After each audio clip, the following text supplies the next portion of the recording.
નમસ્કાર. શૈક્ષણિક વર્ષ 2025 અને 26માં જો તમારે લોકોને ગુજરાતમાં MBBS અને BDSમાં એડમિશન લેવું હોય તો એમના પ્રથમ રાઉન્ડની પ્રક્રિયા છે એ પૂરી થઈ ગઈ છે. તો આજના વિડીયોમાં શેનો સમાવેશ કરવામાં આવ્યો છે કે ગુજરાતની અંદર MBBS કોલેજો છે એની અંદર બીજા રાઉન્ડની અંદર એક્સપેક્ટેડ કટ ઓફ કેટલો રહી શકે છે એની સંપૂર્ણ માહિતી આપતો વિડીયો બનાવવામાં આવ્યો છે. એટલે આ વિડીયોને શરૂથી લઈને અંત સુધી જરૂરથી જોજો. તો હવે ઘણા લોકો છે એ નીચે કોમેન્ટ કરશે કે ભાઈ ગુજરાતની અંદર MBBS અને BDSનો બીજો રાઉન્ડ ક્યારે આવશે. તો તમારી સામે MCC છે એનું શેડ્યુલ મૂકેલું છે. એમાં તમે લોકો ત્રીજા નંબરનો પોઈન્ટ જોઈ શકો છો કે સેકન્ડ રાઉન્ડ ઓફ કાઉન્સેલિંગ. હવે એમાં સ્ટેટ કાઉન્સેલિંગમાં તમે જોઈ શકો છો કે 10 થી લઈને 19 સપ્ટેમ્બર 2025 વચ્ચે તમારા લોકોની ચોઇસ ફિલિંગ આવશે. કેમ કે ઓલરેડી નવું રજિસ્ટ્રેશન છે એ તો પૂરું થઈ ગયું છે. હવે 10 થી લઈને 19 તારીખ વચ્ચે તમારા લોકોની ચોઇસ ફિલિંગ આવી શકે છે અને બીજા રાઉન્ડની અંદર MBBS અથવા તો BDS કોઈ બી કોલેજમાં તમને એડમિશન મળ્યું હોય તો એમના માટે લાસ્ટ ડેટ ઓફ જોઈનિંગ એટલે કે એ કોલેજમાં એડમિશન કન્ફર્મ કરવા માટેની છેલ્લી તારીખ કઈ આપવામાં આવી છે 25 સપ્ટેમ્બર 2025 છે એ આપવામાં આવી છે. એટલે આ ક્લિયર થઈ ગયું કે તમારા લોકોનો બીજો રાઉન્ડ છે એ ક્યારે આવશે.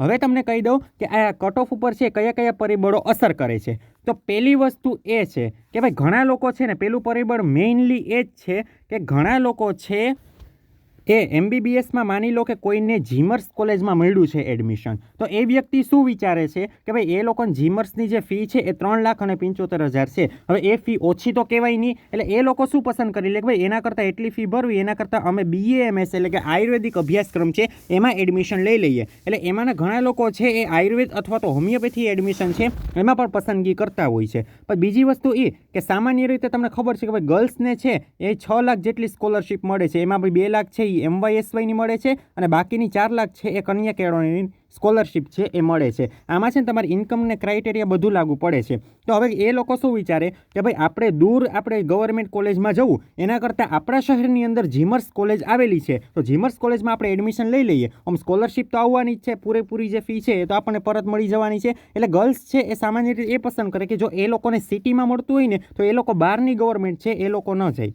ક્લિયર થઈ ગયું. એટલે આ પરિબળ છે એ પણ અસર કરતું હોય છે. ત્રીજું પરિબળ એ છે કે ઘણા લોકો છે આપણે ગુજરાતની અંદર એનું મેરિટ ઊંચું હોય તો એ લોકો ઓલ ઇન્ડિયા કોટા એટલે કે ઓલ ઇન્ડિયા કોટાની અંદર પણ એ લોકો એડમિશન લઈ લેતા હોય છે. એટલે એને પરિણામે છે આપણા સ્ટેટની અંદર છે એ સીટો ખાલી પડતી હોય છે. અને પછી ચોથો ઓપ્શન એ છે કે ઘણા લોકો છે એ ડ્રોપની પસંદગી પણ કરતા હોય છે. હવે જુઓ આમાં મેં તમને ઓપ્શન કીધું કે ભાઈ જીમર્સ કોલેજમાં માની લો કે એડમિશન મળ્યું તો એ લોકો નથી લેતા. અને ઘણા લોકો એવા હોય છે કે જીમર્સની અંદર મળે છે પણ એ લોકો ડ્રોપ લેવાનું વિચારે કે ભાઈ એના કરતાં મને ગવર્મેન્ટ કોલેજમાં મળી જાય તો શું કે ભાઈ એટલો જે ફી છે એ બચી જાય. તો એ લોકો જીમર્સ કરતાં છે એ ડ્રોપ લેવાનું પણ પસંદ કરતા હોય છે. એટલા માટે છે એ જોઈ શકો છો. ક્લિયર. અને પછી પાંચમું પરિબળ એ છે કે ભાઈ ઘણા લોકો એ વિચાર કરે કે ભાઈ માની લો કે આપણે દૂરની પ્રાઇવેટ કોલેજ છે, દૂરની પ્રાઇવેટ કોલેજની ફી 10 લાખ રૂપિયા છે અને બાકીની એના સિટીની અંદર છે જે કોલેજ આવેલી છે એની ફી 11 લાખ રૂપિયા છે. તો જનરલી લોકો છે ને 11 લાખવાળી કોલેજ પસંદ કરતા હોય છે. એની પાછળનું શું કારણ છે કે ભાઈ બહાર જશે તો બહાર હોસ્ટેલનો ખર્ચો થવાનો છે, બીજો ખર્ચો થઈને 2-3 લાખ તો અલગથી ખર્ચો થઈ જ જવાનો છે. એના કરતાં કે સિટીની અંદર જો ઘરે રહીને અપડાઉન કરે તો શું થાય તો કે ભાઈ આપણે 11 લાખ ભરવા તૈયાર છીએ, 10 લાખ છે એ આપણે દૂરની કોલેજમાં નથી જવું. એટલે એને પરિણામે છે એ પણ સીટ ખાલી પડતી હોય છે. એટલે એટલા ઘણા બધા પરિબળો છે એ આની ઉપર અસર કરે છે. અને બીજી વસ્તુ એ કે અમે છે આનું એનાલિસિસ કરેલું છે. કદાચ અન્ય વ્યક્તિ અન્ય એનાલિસિસ કરે છે, અમે અલગથી એનાલિસિસ કરીએ છીએ. તો એનો મતલબ એવો નથી કે ખોટા છીએ અમે. ક્લિયર થયું. અમે એનાલિસિસ કરીને અમારી રીતે છે વિડીયો બનાવતા હોઈએ છીએ અને એક્સપેક્ટેડ જ છે. ક્લિયર થઈ ગયું. તમારું કટ ઓફ આ મુજબ જ રહેશે એવું નથી. આ એક્સપેક્ટેડ કટ ઓફ જ છે. હું અલગ રીતે બનાવું છું, બીજા વ્યક્તિનું એનાલિસિસ અલગ હોય તો એ પણ અલગ રીતે બનાવતા હોય. એનો મતલબ એમ નથી કે એ વ્યક્તિ ખોટું બોલે છે. ક્લિયર થઈ ગઈ. આ વસ્તુ દરેક છે પોતાની રીતે એનાલિસિસ છે એ કરતા જ હોય છે. હવે આપણે એનાલિસિસ જોઈ લઈએ છીએ. તો સૌથી પહેલી કોલેજ છે બીજે મેડિકલ કોલેજ અમદાવાદ. હવે જુઓ આ વિડીયોની અંદર છે ને આપણે જનરલ કટ ઓફ મુજબનું આપણે એક્સપેક્ટેડ કટ ઓફ બનાવેલું છે. હવે કોલેજ વાઇઝ કેટલું રહી શકે છે દરેક કેટેગરી માટે એ પણ આપણે છે અલગથી વિડીયો બનાવશું. તો પહેલી કોલેજ છે બીજે મેડિકલ કોલેજ અમદાવાદ. તો અત્યારે પ્રથમ રાઉન્ડની અંદર 590 માર્ક્સ, આપણે જનરલની જ વાત કરીએ છીએ તો 508 રેન્ક છે, જનરલ રેન્ક આટકું છે અને 590 માર્ક્સ છે એ મળ્યું છે.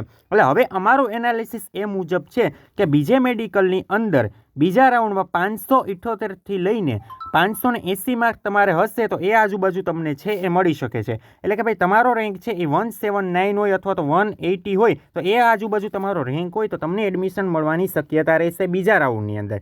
ક્લિયર થઈ ગયું. કેમ કે બીજે મેડિકલની અંદર ઘણી બધી સીટો ખાલી છે. સમજી ગયા. એટલે તમારું કટ ઓફ છે 578થી 580 વચ્ચે રહી શકે છે એવું અમારું અનુમાન છે બીજે મેડિકલની અંદર. અને એના પછી આપણે જોઈએ છીએ GMC college expected cut off, એટલે કે છેલ્લે જે તમારી જે ગવર્મેન્ટ કોલેજ છે એમાં તમને ક્યાં સુધી જનરલ છે એ મળી શકે એનું સંપૂર્ણ એનાલિસિસ છે એ કરેલું છે.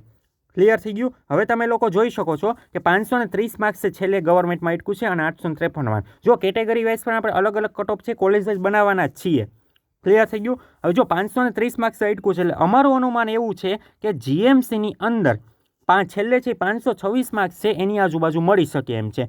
526 લઈને 527 એટલે આજુબાજુ તમારે માર્ક્સ હશે તો તમને જીએમસી એટલે કે ગવર્મેન્ટ મેડિકલ કોલેજ છે એમાં એડમિશન મળી શકે એમ છે. અને રેન્કની વાત કરીએ તો 925 લઈને 932 વચ્ચે હોય તમારો જીઆર જનરલ રેન્ક તો તમને એડમિશન મળવાની શક્યતા રહેશે. ક્લિયર થઈ ગયું?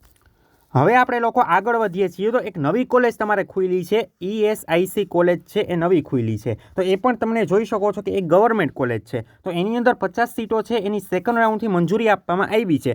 એટલે અમારું અનુમાન એવું છે કે એ કોલેજની અંદર કટ ઓફ છે એ 525 આજુબાજુ રહી શકે છે.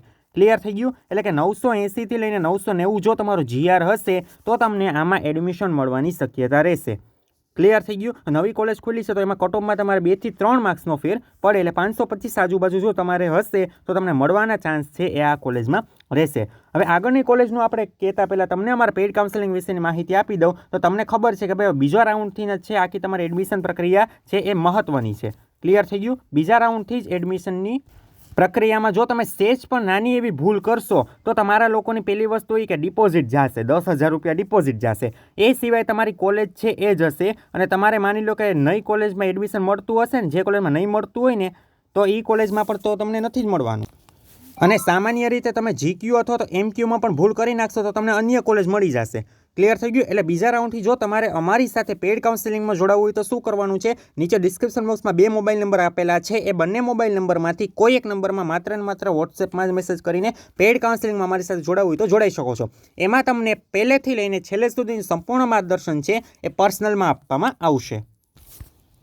હવે એના પછી છે જીમર્સની ગવર્મેન્ટ કોટા. તો ગવર્મેન્ટ કોટામાં અત્યારનું જે મેરિટ છે 486 એ અટકું છે જનરલ કેટેગરીમાં. એમાં 2350 છે એ તમારા લોકોનો રેન્ક છે. ક્લિયર થઈ ગયું? એટલે આમાં અમારું અનુમાન એવું છે કે 484 આજુબાજુ છે એ તમને મળી શકે છે જીમર્સમાં ગવર્મેન્ટ કોટા. ઘણા લોકો એમ મને કહેશે કે બીજે મેડિકલમાં તમે 590થી 578 કહ્યું તો આમાં કેમ એટલું? તો તમને કહી દઉં છું કે ભાઈ 400થી લઈને 500 વચ્ચે માર્ક પર ઘણા બધા સ્ટુડન્ટ છે. એને પરિણામે છે આનું મેરિટ છે એ નીચું જવાની ઘણી બધી શક્યતા રહેલી છે. ક્લિયર થઈ ગઈ આ વસ્તુ? એટલે અમારું અનુમાન એવું છે કે 484 આજુબાજુ હશે એટલે કે તમારો રેન્ક જો 2450 ને એ આજુબાજુ હશે તો તમને લોકોને મળવાની શક્યતા રહેશે. પણ હવે 484માં પછી ઘણા બધા સ્ટુડન્ટ હોય, 483માં પણ ઘણા બધા સ્ટુડન્ટ હોય. ક્લિયર થઈ ગયું? એટલે 400 લઈને 500 વચ્ચે ઘણા બધા સ્ટુડન્ટ છે એને પરિણામે આનું મેરિટ એટલું નીચું જઈ શકે. હવે જીમર્સની મેનેજમેન્ટ કોટા સૌથી વધુ જ મહત્વનું છે. આ જીમર્સની મેનેજમેન્ટ કોટામાં લેવાવાળા ઘણા બધા છે. એટલે એવું અનુમાન છે કે જો તમારે 420 ઉપર હશે તો તમને આપણા ગુજરાતની અંદર જીમર્સ કોલેજ છે એમાં એડમિશન તમને મળી શકે છે. ક્લિયર થઈ ગયું? કટ ઓફ મુજબ 420થી 423 આજુબાજુ હશે તો તમને લોકોને એડમિશન છે આમાં મળી શકશે. ક્લિયર થઈ ગયું? કેમ કે જો આમાં શું હોય કે ભાઈ જો 16 હોય ને તો 16 કોલેજ છે તો એની અંદર NRI સીટ છે એ ફૂલ થઈ જતી હોય છે. ક્લિયર થઈ ગયું? એટલે એમાં તમે જોઈ શકો છો કે એટલી આજુબાજુ હશે તો તમને જીમર્સમાં એમક્યુમાં મળવાની શક્યતા રહેશે. હવે એના પછી પ્રાઇવેટમાં ગવર્મેન્ટ કોટા. તો પ્રાઇવેટમાં અત્યારે 435 અટકું છે પહેલા રાઉન્ડની અંદર. એટલે અમારું જે અનુમાન છે એટલે આની અંદર આપણે કહી શકીએ કે ભાઈ 430 આજુબાજુ હશે, 430 પ્લસ તો તમને સેકન્ડ રાઉન્ડ છે એમાં મળવાના ચાન્સ રહેશે. ક્લિયર થઈ ગયું? એમાં પછી આપણે નવી જે કોલેજ ખુલી છે, નવી જે મંજૂરી આપી છે આટકોટવાળી જે કોલેજ છે એનો પણ આપણે સમાવેશ થઈ જાય છે. એટલે તમારે એવી ગણતરી રાખવાની 430 પ્લસ હશે તમારે સ્કોર તો તમને આમાં મળવાની શક્યતા રહેશે. ક્લિયર થઈ ગયું? તો આ સંપૂર્ણપણે અમારો એક્સપેક્ટેડ કટ ઓફ છે. અને જીમર્સની એમક્યુની વાત કરીએ તો એ એમક્યુનું તો આપણે ચર્ચા થઈ ગઈ. હવે પ્રાઇવેટની અંદર એમક્યુની અંદર જો તમારે 360 પ્લસ સ્કોર હશે તો તમને મળવાની છે એ સંભાવના છે. કેમ કે પહેલા રાઉન્ડમાં છે એ તમે લોકો જોઈ શકો છો 360 પ્લસ હશે તો મળવાની સંભાવના રહેશે પ્રાઇવેટની અંદર મેનેજમેન્ટ કોટા. ક્લિયર થઈ ગયું? તો આ સંપૂર્ણપણે આપણે જે કટ ઓફ છે એક્સપેક્ટેડ જ છે. આ પ્રમાણે રહેશે એવું નથી. ક્લિયર થઈ ગયું? તો આ કટ ઓફ છે તમે વ્યવસ્થિત રીતે જોઈ લેજો. કોલેજ વાઇઝ પણ આપણે અલગ અલગ કટ ઓફ છે એનો આપણે વિડીયો બનાવવાના જ છીએ. એના માટે જો તમે ચેનલમાં નવા હોય તો ચેનલ લાઇક, શેર અને સબસ્ક્રાઇબ કરવાનું ના ભૂલો. અને એડમિશન રિલેટેડ અપડેટ માટે તમારે લોકોને અમારા વોટ્સએપ ગ્રુપ તથા વોટ્સએપ ચેનલમાં જોડાવું હોય બંનેની લિંક નીચે ડિસ્ક્રિપ્શનમાં આપેલી છે, ત્યાં જઈને જોડાઈ શકો છો. એ સિવાય જે વ્યક્તિઓ અમારી સાથે પેઇડ કાઉન્સેલિંગમાં જોડાવા માંગતા હોય વહેલી તકે બંને નંબરમાંથી કોઈ એક નંબરમાં મેસેજ કરીને જોડાઈ શકે છે.